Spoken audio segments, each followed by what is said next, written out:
Assalamualaikum dan salam hormat. Bertemu lagi dalam MG Flash 19 Jun bersama saya Rosnani Nasir. Kita ke berita utama. Vaksin berbayar oleh syarikat swasta mungkin menjadi kenyataan seawal September sekaligus mempercepatkan proses vaksinasi negara ini. Ketua Pegawai Eksekutif Yong Tai Berhad, Datuk Bu Kuang Lun berkata, vaksin COVID-19 yang dibangunkan Shenzhen Kantai dari China itu telah menerima kelulusan Kerajaan Malaysia untuk ujian klinikal fasa ketiga.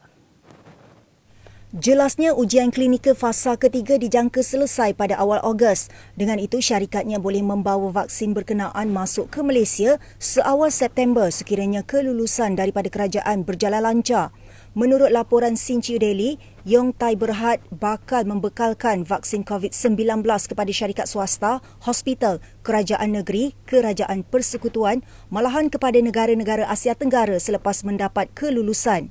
Ujar Datuk Bu, dengan kemasukan vaksin berbayar itu, rakyat Malaysia boleh memilih untuk menunggu vaksin percuma daripada kerajaan atau membeli sendiri vaksin mereka. Katanya dalam keadaan kecemasan, kerajaan harus membenarkan golongan yang mampu untuk membeli vaksin supaya vaksin percuma yang ada digunakan untuk membantu orang yang memerlukan. Yong Tai Berhad pada awal tahun ini telah menandatangani perjanjian dengan Shenzhen Kantai untuk menerima bekalan 10 juta dos vaksin yang boleh ditambah sebanyak 10 juta dos lagi jika keadaan memerlukan. Berita seterusnya. Hospital Pakar Kanak-Kanak Universiti Kebangsaan Malaysia HPKK-UKM menerima 14 pesakit COVID-19 dengan gejala serius sejak pengambil milikan sementara hospital itu. 4 Jun lalu, Ketua Pengarah Kesihatan Tan Sri Dr. Nur Hisham berkata HPKK-UKM merupakan hospital yang baru siap dibina dan semalam merupakan kali pertama hospital itu menerima pesakit.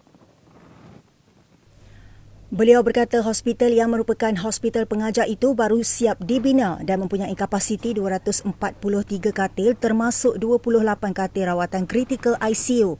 Ianya berpotensi digunakan sementara sebagai hospital rawatan COVID-19, khususnya mereka dengan gejala yang serius.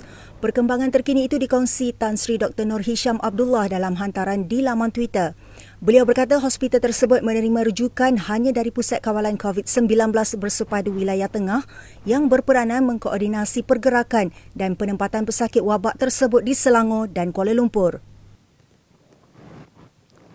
Kita ke berita berikutnya. Seorang wanita bersama 2 anak saudara di bawah jagaannya dipatuk ular tedung tikus di rumah mereka di Sekincan, Selangor. Kejadian disedari suami wanita itu dan dia bertindak pantas membawa ketiga-tiga mangsa ke Hospital Tanjung Karang untuk rawatan. Jentera bomba dan penyelamat dengan 2 anggota dikejarkan ke rumah kejadian itu dan tiba pada jam 7.29 malam di lokasi kejadian.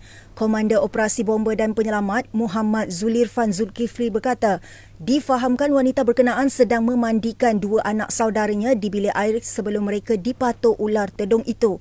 Ketiga-tiga mangsa dilaporkan stabil selepas diberi rawatan dan dibenarkan pulang ke rumah. Tambah Muhammad Zulirfan, bomba juga mendapati ular tedung tikus itu bukan dari kategori ular berbisa. Ia seterusnya berjaya ditangkap dan dilepaskan di kawasan yang lebih selamat. Kita ke berita luar negara. Syarikat pengeluar vaksin AstraZeneca akan dikenakan denda berjumlah $12 bagi setiap 50 juta dos jika mereka gagal membuat penghantaran kepada Kesatuan Eropah EU. Mahkamah berasa menetapkan AstraZeneca supaya memenuhi komitmen itu menjelang musim panas. Sebelum itu, Kesatuan Eropah gagal dalam samannya untuk memastikan AstraZeneca menghantar 120 juta dos vaksin menjelang Jun. Saman difailkan bulan lalu selepas AstraZeneca menangguhkan penghantaran 300 juta vaksin yang dijanjikan bagi tempoh sama. Hakim menetapkan sejumlah 15 juta dos mesti dihantar menjelang 26 Julai dengan tambahan 20 juta dos lagi menjelang 23 Ogos. Selebihnya 15 juta dos mesti dihantar menjelang 27 September. Vaksin 2 dos AstraZeneca adalah antara 3 vaksin utama yang digunakan secara meluas ketika ini selain Pfizer serta Moderna. Dengan itu, sekian dahulu MG Flash buat masa ini. Teruskan bersama kami untuk mengikuti perkembangan terkini dari masa ke masa hanya di platform media sosial di Malaysia Gazette, di Facebook, Twitter, Instagram dan YouTube atau melalui portal di www.malaysiagazette.com. Terima kasih dan Assalamualaikum.